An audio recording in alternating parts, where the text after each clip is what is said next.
Hi guys, welcome to a very special episode of our podcast Talent First with a man who does not need an introduction. What I will simply say is Fortune magazine defines him as the most influential consultant alive. I think I'll leave it to that. Hi Dr. Charan, how are you? Fine, thank you. Nice to be here. Sir, I think everyone has been reading your books, has been following what you have been saying, and your recent book is something which is very topical, right?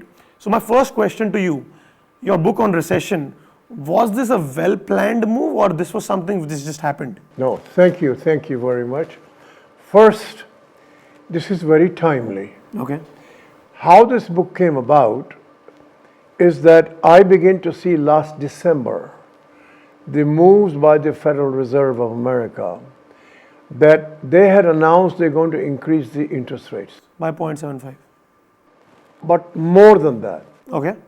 I lived in inflation in America in the 80s. Okay. I designed a course for General Electric called COIN, Right. Coping with Inflation. Right. So I knew inflation is going to take place. Right. So in May, I wrote a 9-page article in Chief Executive magazine on inflation and how to cope with it.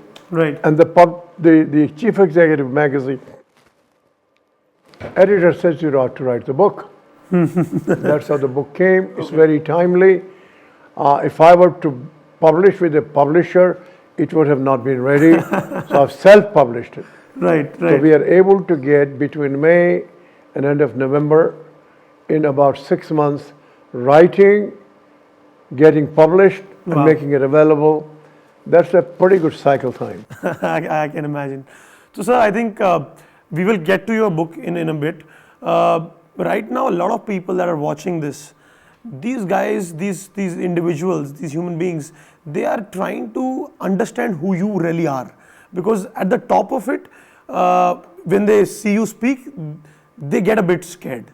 They feel as if they're not catching what you're saying, and they feel you are a different species altogether. So the concept of this podcast, this conversation today, is to get to know you a bit more, and at the same time try to get those mantras, not generic statements, but your personal mantras that you have observed. So the first question that I would have for you is that you started out your career in a shoe shop. I believe that was your family business. And if I'm not wrong, that was your first actual dealing with commerce. That was your first true shareholder kind of approach where you were yourself a shareholder. So how did that journey start, and what was something that you did not expect you learned very fast? Yeah. So, Raghavan, first, in those days, the word shareholder never existed. Right. It came all after the MBA education. It came in the 70s. It came with a public company. We were a small shoe shop. My brothers ran it. It's a shoe shop, will be about 10 foot wide and about 40 feet long. And you buy shoes and you sell shoes and you make a living. So we say, as an owner, you have to have at the end of the day your cash. You know how to buy, how much to buy, how to price, how to service the customer. We were with the village economy, you give them credit. Mm-hmm. You collect it when crops really come up. So you learn the whole full cycle of business. Okay. It's true for every Kirana merchant and their children. Right. If they're interested, they will learn the basics of the business, and that's what I learned. So at the age of 10, I'm sitting at the shop. I'm counting the cashier. We call the till. I've been doing the books. They're called khatti and bahi khata. And right. I know all that. I can do that. And then we doing the pricing of the shoes and saying, okay, well, how do we deal with the customer? I will take four pairs of shoes on a bicycle, go to people's homes. I will know the names of the ladies and everybody else in town. I was pretty well known at the age of 12 inside town, who I was, what I was doing. But the basics of business are the same as for General Electric. And that's how I wrote the book, What CEO Wants You to Know. Yes. And Jack Welch wrote me a very nice note. He I know. says, you nailed this down in so many few pages, the basics of the business. It is those basics that enabled me. I can take any business and cut through it. So now I went to school locally, and the teachers of the school come to my father and say, you know, this child needs to get out of here. That He time should also. go to an engineering college. Wow. That's how that came. And so time came, and I applied to BHU, only one place. And I went in to submit my grade sheet. And by the time I came back home, they admitted me. No bribery, no recommendation, nothing. Right. It's strictly on merit Wow. of the grades I got in the intermediate. And there I flourished, 4-year course. And there one day the principal called me up and said, if your parents can afford one-way fare, there's an opportunity to go to Australia for 1 year. And you will earn enough to be able to come back. Right. Right. So I went to Australia, and then the whole thing changed from there. Wow. So, sir, was that business that you got into when you were 10 and 12, did that become a catalyst in your academic prowess? No, Or did it become a hindrance? no, it became the foundation, not knowing at that time that I can analyze any business. When you were 10, you realized that? That's what it does today. So I can take any business anywhere in the world. Right. In 4 or 5 hours, I can analyze. You just did that with Futurense. I did that for you. Right, right. Wow. And so when I began to work with people like Jack Welch, they were absolutely astonished that I would take his 15 businesses and cut through. Right, He said, where did you learn it? right, right. So now I get to see some very big industrialists in India. I see their business, I cut through it. And then it's not the academic thing. So in Australia, they saw my business acumen very early. I was about 20, not quite. And I was walking out of the elevator and 5 o'clock, and one of the executives looked sad. So I asked him, I said, what's happening? They're very informal people. And he said, I've got this problem, we're going to lose a customer tomorrow. So I said, well, you ready to go to work? And I was an engineering assistant, Right. draftsman. Right, right. So he was nice. We worked until midnight, and I found a solution. Next morning at 10 o'clock, I get a call from the CEO. Australian policy, White Australia policy, Sir William.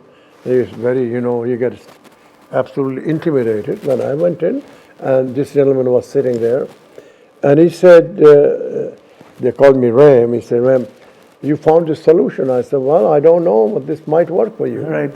I'm, intimidated. He's Sir William. I'm here and there. He's there. But he was very nice, very decent. And he thanked me. By the way, at that time, he's serving a coffee or a tea is a big thing. It's a big office and great Right, secretary. right, right. At 2 o'clock, I get a call from his office again. He said, would you come down? Sure. This time, I'm really afraid because she doesn't tell me why. Right. So I get, and this guy's sitting there too. He says, well, we got the customers. Really? And then he said, are you free for dinner tonight at home? The CEO said? Yeah. He took me his Mercedes back home to his team, he took me to his whole family. This was 1960, 59? 59 October. And so that time, just to get a context, geopolitical, India had just gained independence, and as it was 10 years or something. And as an Indian, you were there, right? And there was, I'm sure, racism was a part of It it. was the White Australia policy. It was legal. Right. It was official. But these guys were the nicest people you ever met. Wow. So did you, when you were approaching all of that, and for people like us, when we go abroad, we don't feel that racism that much anymore. I did not feel either. You did not feel it? Yeah, but their policy was to admit certain kind of people. Right, right. And they were opening up. So this was an opening up to the Commonwealth scheme that some Indians can go. Right, And they have to be qualified. I was a qualified engineer. right. And so I went to home, I had dinner there and all that. And then he did one thing for me. What? And I didn't realize until afterwards.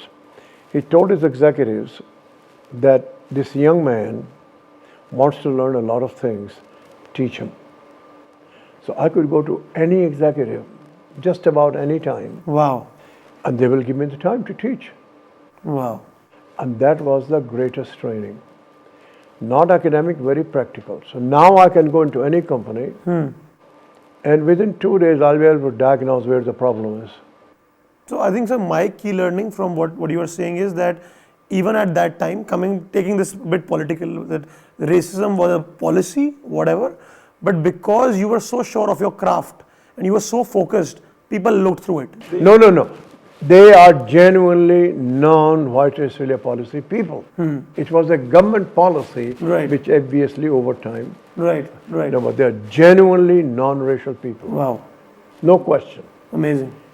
And then they saw in me the potential and say, you should go to Harvard or to Stanford. And then you went to Harvard. I applied to both, and I was in Harvard. I was admitted in 10 days. In 10 days? Yeah. And you I sent applied the via letter, application. no? I'm sure 10 days back, then this came in and said, you're admitted. And then I was there 2 years, and I was in the top 3% of the class officially, Baker Scholar, and 3% high distinction. And before I finished my MBA, I got a call and say, we admit you to doctoral program, you have to apply nothing. You're admitted, here's a scholarship. So I spent doctoral program, and before I finished the program, I got a call from the dean's office, we'd like you to join the faculty. And you were how old that time? I was in 1967. That means you were 29, 28. 28. Wow. And so I obviously said yes, Right. and so that's how this whole So thing. tell us something fun you did in Harvard, nothing to do with work. What was a fun thing, something a bit mischievous you did in Harvard? I don't do it. It's a straight coming from the hardcore values of Hindu culture, village culture. That's it. So you never skipped lecture? Did you ever bunk? Did you ever skip? No, never. Well, never? No. Wow. No, I would go to those classes where, in a case method, you get an instructor who really stretches you through questions.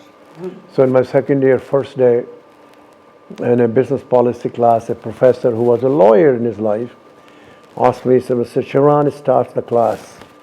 I did. And he kept me for 40 minutes. Really? And I got better and better and better. Right. And he profusely thanked to the whole class, called me down to the pit, and he says, I trust you will prepare every day, but I won't call you again. I said, sir, you would. He said, no, I trust you, come prepared every day, you done. And obviously he gave me a high distinction. Right. He was very helpful later. So you go to those instructors who stretch you. And that's what I was looking for. So same course, second version, I went to another instructor who was the lousiest teacher, but the best knowledge in the field. What do you mean by that? He wrote the book on strategy, Okay. but he's not a good teacher. I went in there. I said, it's my job to learn from him. Right. And he was very supportive. And so I spent time with him alone, go to his office, because he had the knowledge. He wrote the first book on the planet on strategy. What's that book called? I think it was Concept of Strategy, Andrews. Okay. Yeah, Wow. Ken Andrews, yeah. And then I wrote an article after that, out of the book. Wow. And that got recognized in the school. Right. So I was driven to learn, and that's what I do. So, sir, if we see your journey, right, it was extremely academic to a point, and then we see a shift happening more towards going on the real life corporate kind of zone. So was that something because of when you were a young man, when you were into your family business, that you wanted to be in action? That's why. No. So how did that happen? No, I had no intent at all. Of doing consulting? Not anything. Anything. At the shoe shop, my family says, I love it. No restriction, go. Right. I got admitted in BHU. At the time, it's the best school in India. Right. There's nobody to supervise me. But I was not that social, I was focused. because most of these students were MScs and BScs. I was intermediate with a lousy English. So eventually I graduated as first class as number 4 in the class. Right, right. And so that was good. And then comes the Australian stuff. And there I get to, without knowing it, demonstrate the business acumen, Right, right. which they never expected. That an Indian engineer doing draftsman, solving a big customer problem. Right, right.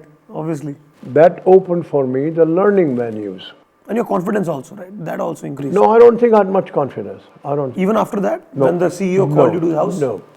Confidence I didn't develop after a long time. I lacked confidence quite a bit. When did you get it? I don't know. I don't know. Maybe it's almost, I've been now consulting 50 years. Wow. It's only when I became very bold. So one day I was standing in Washington, I think that was the day, 4 o'clock in the afternoon, I was going to see the CEO of Citigroup, and walked in Jack Welch with his 2 bodyguards, split. He knew me, obviously. I said, Jack, I heard this. He said, you did. I said, you're dead wrong. You told? Oh, yeah. So he said, 4-letter word.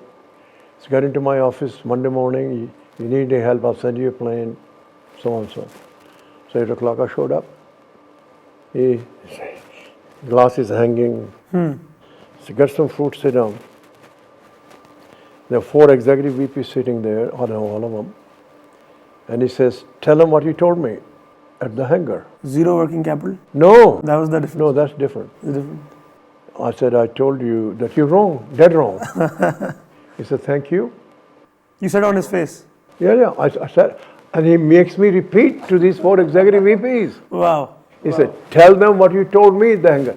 I said, sir, I said, you're dead wrong. He said, thank you, you can go. 4 hours, I killed the hell out of the 4. I got a feedback. So his HR guy called me up and said, what the hell did you tell him? So then he gave me an assignment. Right. So I call him every week, 10 to 8. Every single week, 26. This was 80s, 90s, that time? 1980s, this is the time? No, this is Because he came in around 80s, right? 1994. 94, okay.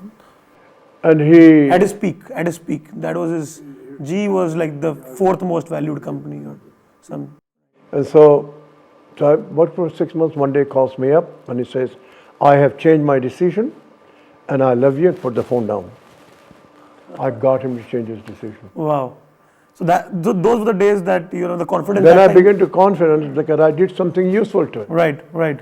You don't change this man's decision in 6 months. Right, obviously, right. And that I had the courage to say you're dead wrong.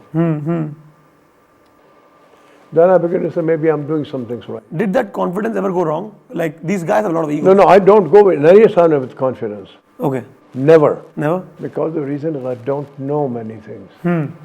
I couldn't tell you here's the answer. I don't know. I met you first time. Right. I go to these very big shots and I sit with them. What the hell do I know? They're running big companies, big people, a lot of experience, a lot of wisdom. I need to learn first and say maybe this could work for you. You need to ask the right questions basically. No, it's just automatic. Wow. So, sir, after Harvard, this corporate journey starts, and what is that one leader that you have worked closely with? You would say, and again, there is no ideal leader. I am not trying to make a generic statement there. But what is that one leader you believe was the closest to perfection? No, this is the question that Evan asked me today. Okay. The success of a company does not depend on any leader. It depends on the right fit between the leader and the company. So I can take a leader from here, and I can have plenty of examples, and put him here, he will fail. Right. I can take one here, put him here. He was failing, but very successful here. So it is the fit. Very interesting. And fit is never perfect. So good fit, better fit. And so there are lots of examples of fit. And why CEOs fail is not because they're bad, it's because the fit is not good. So in one equation in India, in very large company, they were recruiting a human being. I think it's an accomplished human being. They has signed the paper to recruit him, but the promoter asked me to go and interview him anyway. Okay. So I went in and interviewed him 6 hours. 6 hours. I do, my selection of CEOs is 6 hours. So what do you ask in 6 hours? And so I worked with him. And so I said, he's a good man, but a wrong fit. And so I wrote that little piece to the founder. He did not hire him. Okay. Because the logic was there. And the logic, essentially, without telling everything, was in his 9 years, his total revenue growth was 5% combined. This company grows at 20% per annum. Okay. I'm assuming it's FMCG? Doesn't matter, no. My point to the founder was, I don't think I'd take the risk. Right, right. So his question was with his HR guy, where were you? They made the behavior fantastic. And that's true. He was very good. Right, right, right. He listens well, he has done teamwork, he's collaborating, he has a pretty good feel for the business. Right. But if you grow only 5% in 9 years, it's not 5% per annum. Right, right, right, right. I said, I don't think I take that risk. Makes sense. So the HR people miss that. Got to deliver numbers. And I probed him for 6 hours. Why is this much? Why this low? Why this low? All excuses. Right. 9 years is not a small period. It's a very long period. So you can't say, I had a bad luck. Right, right. So, okay, I get that what you said, right? You need a fit. But if I had to ask you one common habit that you can see in leaders, what is that? Yeah, again, the habit, and again, there's no generalization on the habit. Because I've seen people who are very low-key and very effective. And there are who I will not have them next to me, and they talk too much, and they still succeed. Right. But I would say the one requirement that is very crucial, the ones who succeed better, they are better in selecting and building their direct team. Okay. The second line. We can buy visions. We can buy strategy help. Right, right. You really can't buy selecting your direct reports and building as a team. You have to do it. So I'm not saying you take dumb people. They're bright, they work hard. But those who have durability, they are better in selecting the people and building the direct report team. In terms of characteristics, open mind and listening are central.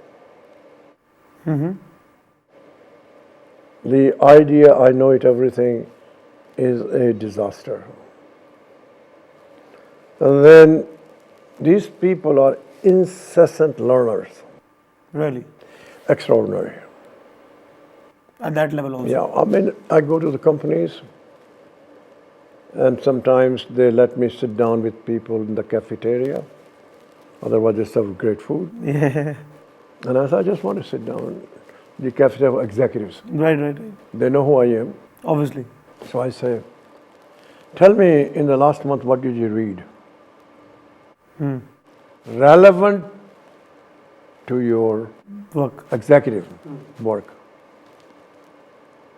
I read industry reports. What else? Newspapers. What else? Now, I don't insult them. I wouldn't have them. You got to learn what the external trends are. Right. Obviously. Did you read about the new technologies? Do you do it regularly? So in one company, we're now instituting that you got to read materials. The CEO does. Why don't you? How do you institutionalize that? How do you? We've asked them. Okay. I said, if you don't read it, we're not going to be Gestapo. It's your life. Right. Your people will know more than you do. Obviously. Right. And don't give me the excuse I don't have time. Right. Because if you don't develop, you're going to lose. That edge. If you learn something, nobody's going to take away from you. Very interesting. But you see in your own companies, how people after graduation stop reading. My reading, it doesn't mean books, new consumption, new information. Right. I think that's a very valid point, sir. So, at one side, you said that openness is a very It's a huge point. a very big trait. What is one vice, one thing negative that is most common? I'm not saying every leader, but most common. Leave the ethical issues and all that stuff, sex and all.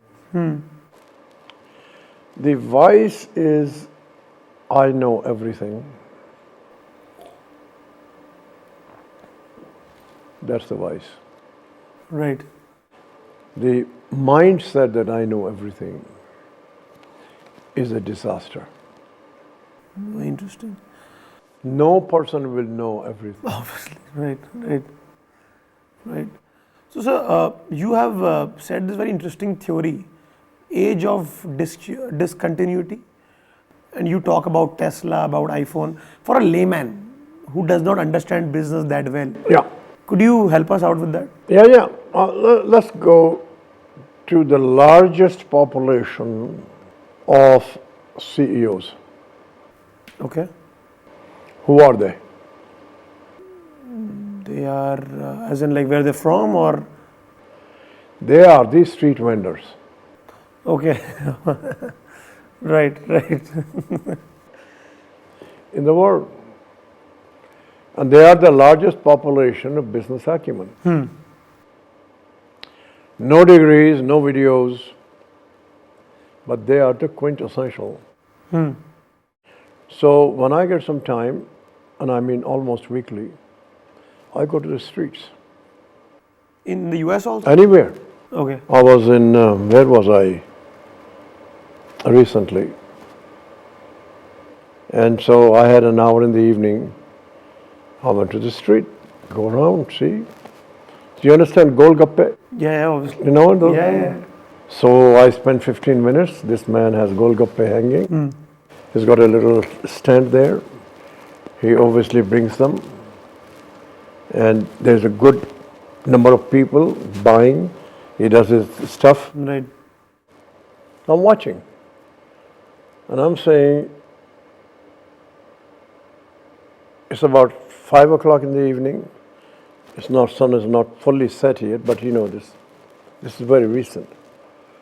So I'm watching that the price, the cost of manufacturing that golgappe has gone up, Okay. has increased the price. Right. He has no choice. His customers are local. It's a local area. They come. How is he treating them? Right. Start there. That is what the business is all about. So he does not know the word inflation. Obviously. Can I use the Hindi word? Yeah, please, sir, audience. महंगाई हो गई. Right. समझ गए? अब महंगाई में क्या करें? दाम बढ़ाए. Increase the rates. भाई तो इस महंगाई के लिए हमें तो दाम ज़्यादा लगाने हैं. समझ में आ गया? Right. पूछो उनसे.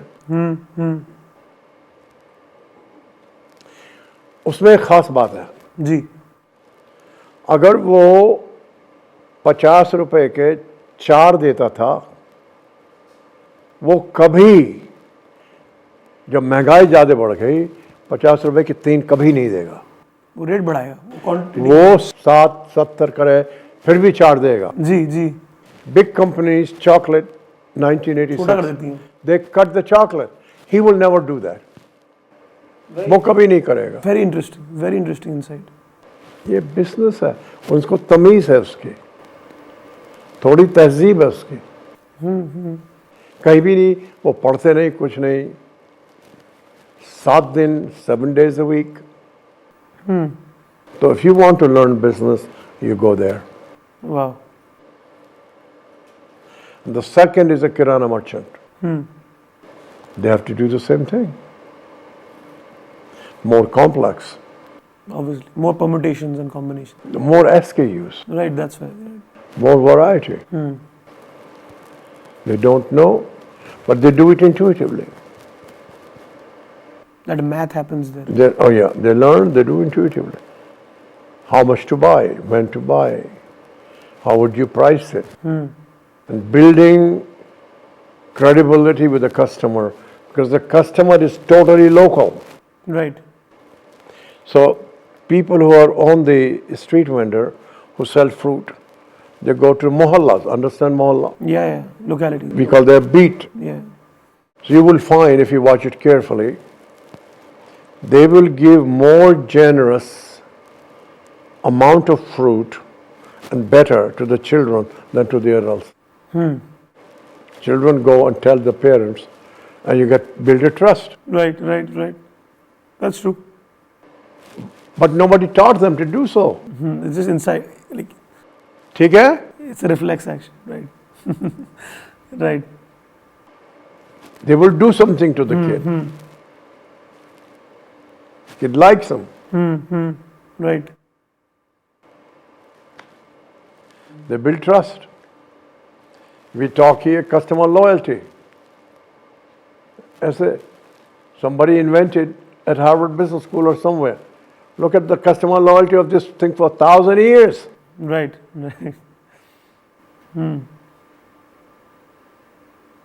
So, age of discontinuity, right? How is that? How do we link it to this now? Yeah, age of discontinuity, the phrase itself is for people who are not kirana merchants, not golgappe guys, but they too face the age of discontinuity. Right. So, example, you go to some cities, maybe tier 2, and you have these cloth merchants. They made a living for decades. Now you open a discount house. Nice building. The merchandise is decidedly cheaper. They have scale, they buy better. This is discontinuity for the established retailer.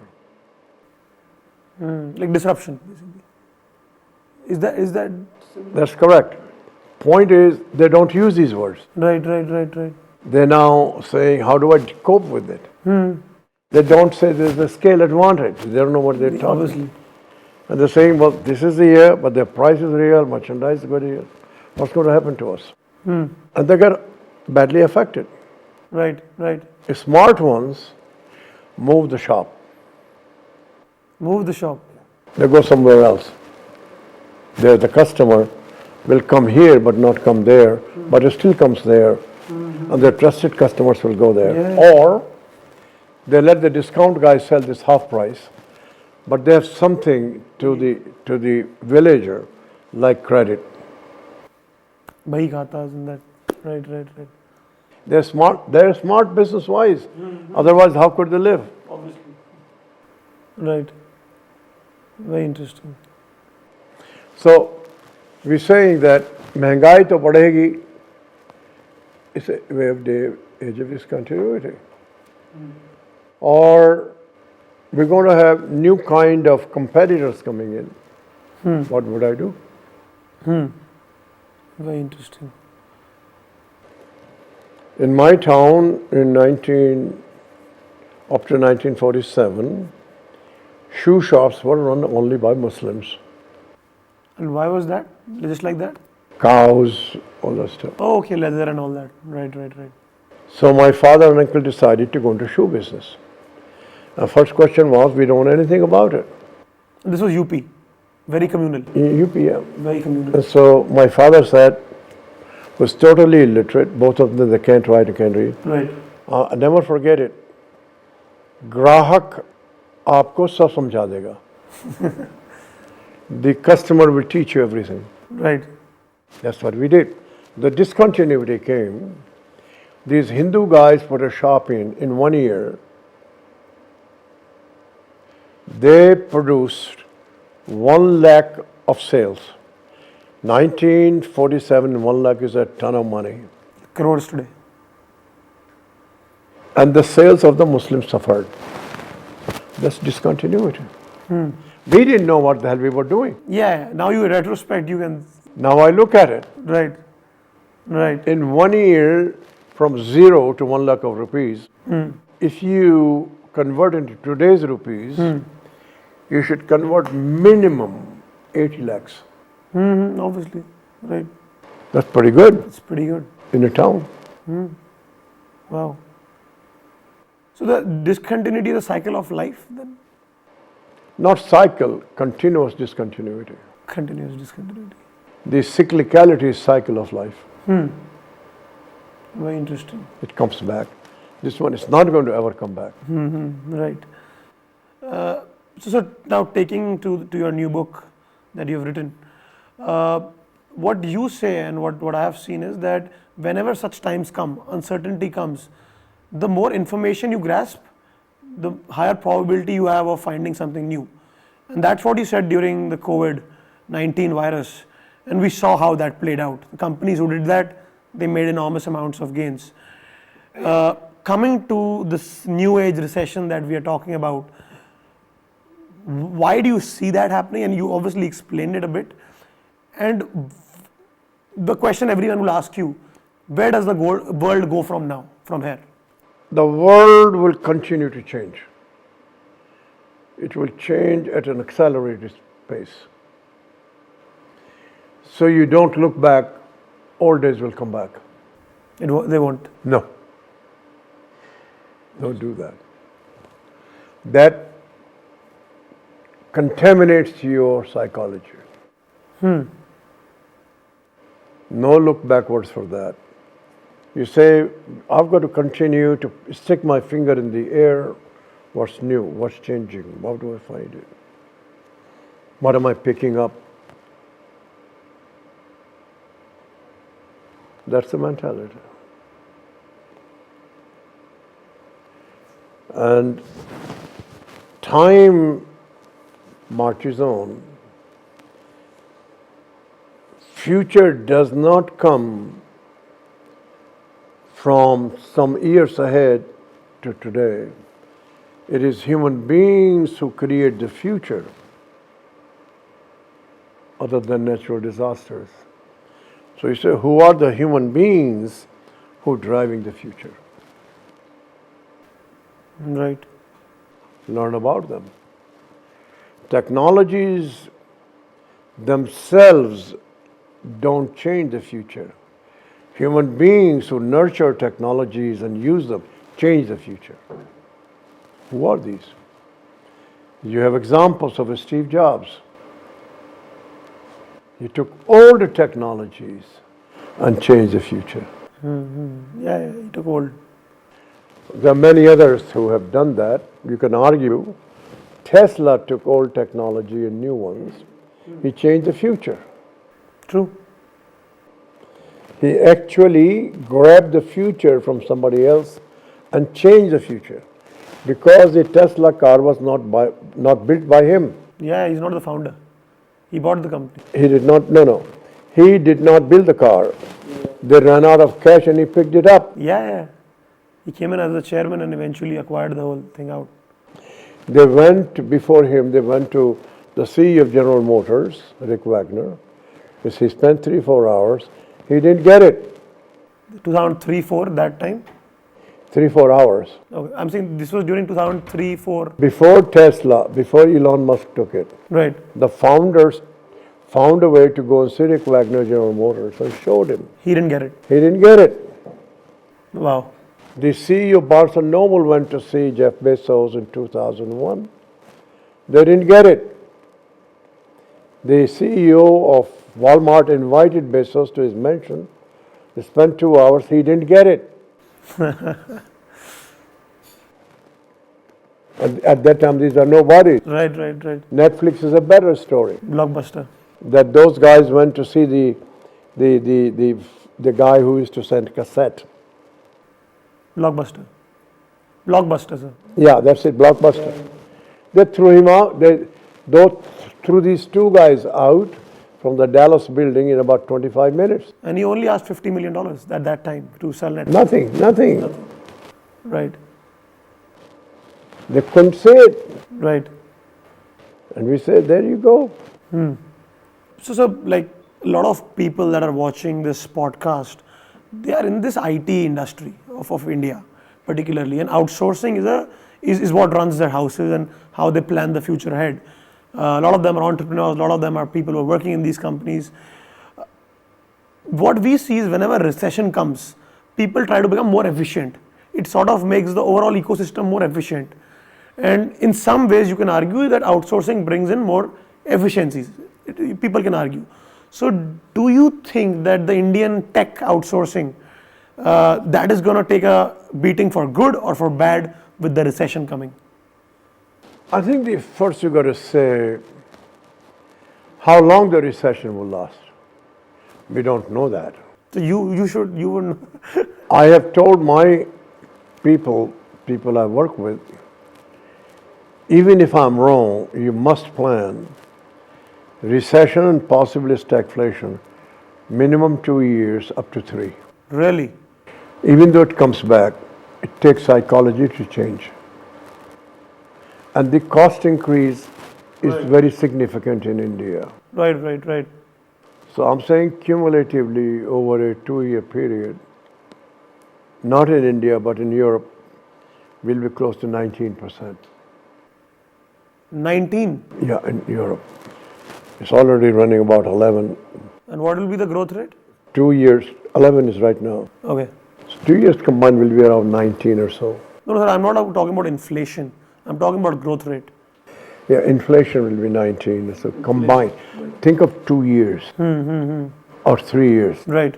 And then it's cumulatively what that is. Wow. You will make a decision differently than if you take year by year. Right. Very interesting. So you plan on that basis. Even if I'm wrong and things go upside, you say it's a good blessing. So IT outsourcing, what do you think? The IT tech outsourcing industry in India, do you think their business will increase? Their order book will increase? No. I think these are good companies. They can go through some bumps. But solid. There are not very many good companies outside India on that. Right. We will always need outsourcing. We have number of small companies. The ones I get to see, almost 80-90% are Indian. Yeah. So why not? They left the big companies, they start their own, 500 million, 250 million, 1 billion, and they serve it, they're profitable, and they outcompete the big ones. Yeah. More specialization. So I think we can always improve, but I'm very happy the way India is supporting and winning and creating the IT services population. I think that will give a sigh of relief to a lot of people from that industry watching you saying that. Yep. I think that's big news. So, sir, I would just like to end it with asking you a question. If you had to talk to your own 22-year-old self in today's day and age, what would you tell him or her? So I tell such young people who are children of my clients. I go to their house, I sit down, talk to them alone. Parents have a way of influencing the dialogue. And I try to find out what's their bent. If I can find it, I show them. Sometimes I don't. And say, don't let anybody tell you anything. You go that way. I like that. Period. Fight for it. Whatever it is. My father wants to be a doctor. Well, you're not a doctor guy. Right. My father wants me to be the successor to him. I said, no, you love music. Get the hell out of the house. I tell him too later. I said, what you doing? You will die. He will remember that you did not know what he wanted. That gets to them. If they want to do things, child doesn't want to do. I say, yeah, but he'll go away. What do you think he will remember? There was a situation where the only son doesn't want to be CEO. So you made the chairman. Chairman. Yes, I read about that.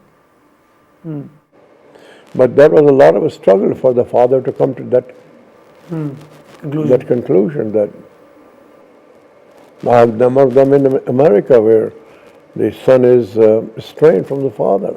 Right. I said, what for? There's nothing wrong with the son. He doesn't do any bad thing. Okay. He wants to do this, not this. You got the money. What the hell? Right. Wow. I think this has been great insight for all of us here, and really appreciate your time, sir. I'm happy to do that. Thank you so much for your time. Would love to see you very soon. Thank you, sir. Thank you. Thank you, sir. Thank you very much. Thank you, sir.